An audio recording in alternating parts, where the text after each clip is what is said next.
శ్రీ సాయిరాం. నయమాత్మ బలహీనేన లభ్య. 6 సంవత్సరాల పసివాడైన ధ్రువుడు అరణ్యములకేగి కఠోర తపస్సు చేసిన తరువాతనే శ్రీమన్నారాయణ అనుగ్రహమును పొందగలిగాడు. ఈ కాలంలో 50 సంవత్సరాల పెద్ద మనిషి కూడా కనీసం 5 నిమిషాలైనా ధ్యానంలో కూర్చోలేకపోతున్నాడు.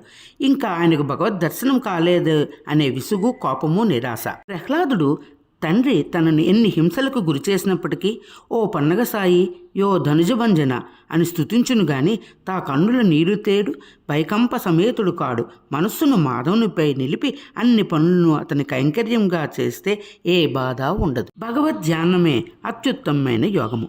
సంకల్పం వల్లనే ఇంద్రియాలు పనులు జరుపును.